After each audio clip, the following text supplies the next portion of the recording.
ini ya. Ya, Bu. Kita hari ini akan belajar bahasa Indonesia yaitu teks eksposisi. Di sini ada yang tahu apa itu teks eksposisi? Saya, Bu. Oh, ya, boleh. Apa itu? Teks eksposisi adalah salah satu jenis teks non-fiksi yang memuat informasi atau paparan tentang sebuah maksud dan tujuan. Oke, baik sekali yang dikatakan Dea. Teks eksposisi adalah teks yang memuat informasi yang disajikan secara singkat, padat, akurat, dan mudah dipahami. Informasi dalam bentuk teks eksposisi disampaikan dengan lengkap dengan memuat sudut pandang tertentu, disertai dengan argumentasi. Jadi, teks eksposisi bersifat nyata dan ilmiah. Teks eksposisi juga sama halnya dengan kita berpendapat sehari-hari. Kalau kita berpendapat pasti itu tentang hal yang nyata yang ada di sekeliling kita. Teks eksposisi juga memiliki struktur. Struktur teks eksposisi adalah judul, tesis, argumentasi, dan penegasan ulang. Judul adalah bagian pembuka teks eksposisi yang memunculkan isu atau topik yang dibahas. Lewat judul, membantu pembaca untuk memahami yang akan dia baca serta arah tujuan dari teks tersebut. Judul adalah awalan untuk kita mengetahui apa maksud dari teks tersebut. Yang kedua, tesis. Tesis memiliki fungsi untuk menyajikan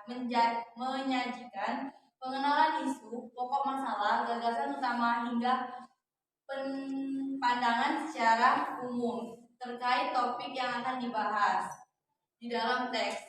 Tesis itu merupakan isi awalan dari cerita itu, seperti pengenalan dulu apa aja yang di dalam teks eksposisi. Tujuannya misal informasi tentang apa, kayak kalau informasi mengenai suatu tempat itu merupakan pengenalan di mana tempatnya, siapa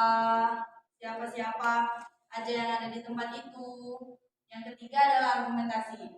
Bagian ini dapat disebut juga sebagai pendapat berupa alasan yang logis atau pernyataan narasumber.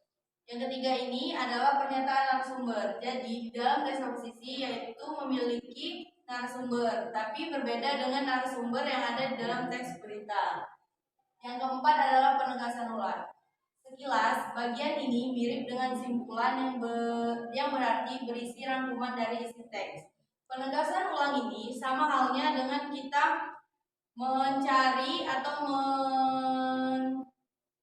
memberikan suatu kesimpulan dari sebuah teks eksposisi.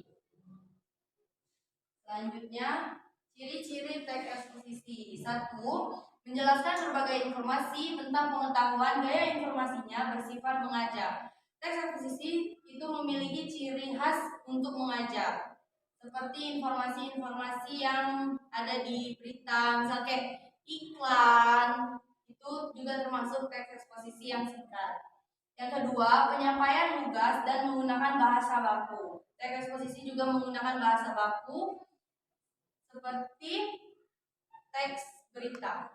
Yang ketiga, tidak memihak, artinya tidak memaksakan kemauan penulis terhadap pembaca. Yang keempat, rangkaian informasi yang bersifat objektif dan netral. Yang kelima, fakta dipakai sebagai alat kontribusi atau pendukung argumen.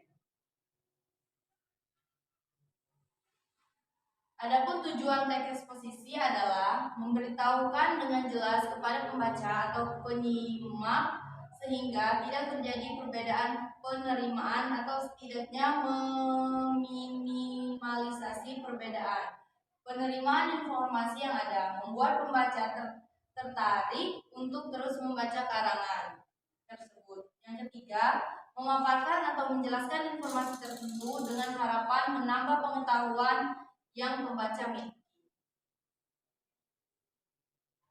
Oke, baiklah anak-anak, Ibu tadi kan sudah menjelaskan teks eksposisi mulai dari ciri-cirinya, struktur teks eksposisi, apa itu teks eksposisi. Sekarang Ibu akan memberikan kalian tugas. Sebelum kalian mengerjakan tugas ini, kalian harus membaca dulu contoh teks yang Ibu berikan, lalu kalian tentukan struktur teks eksposisi. Struktur teks eksposisi ada judul, tesis, argumentasi, dan penegasan ulang. Nih, Ibu bagikan teksnya ya, kalian tentukan struktur teks eksposisinya.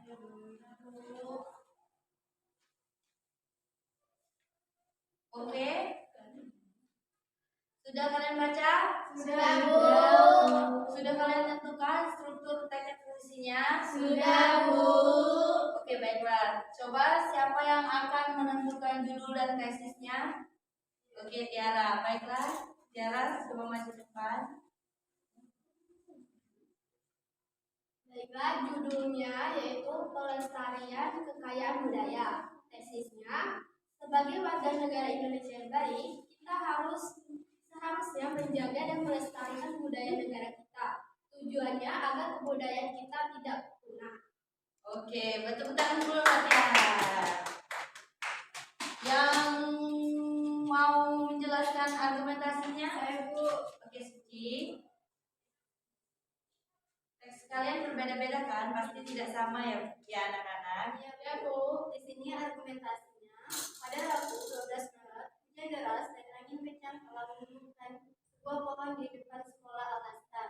Pohon besar tersebut tepatnya telah menutup jalur bus Transjakarta yang menuju Sistem Raja Kebayoran Lairu, Jakarta Selatan.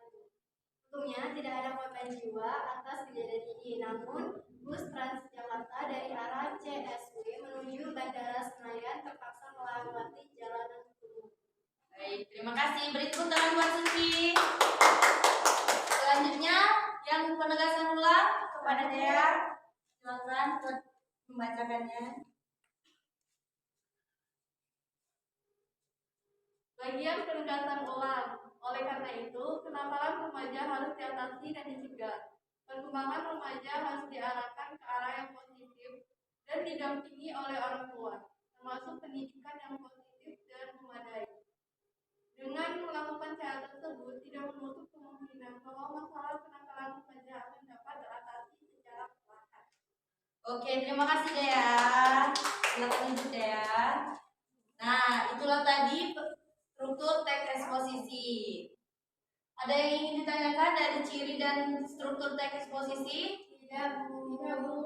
Oke, kalau tidak ada, itulah tadi teks eksposisi. Teks eksposisi, tujuan dari teks eksposisi adalah untuk memberikan pendapat.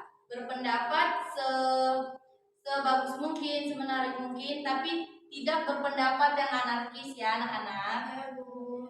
Oke, baiklah.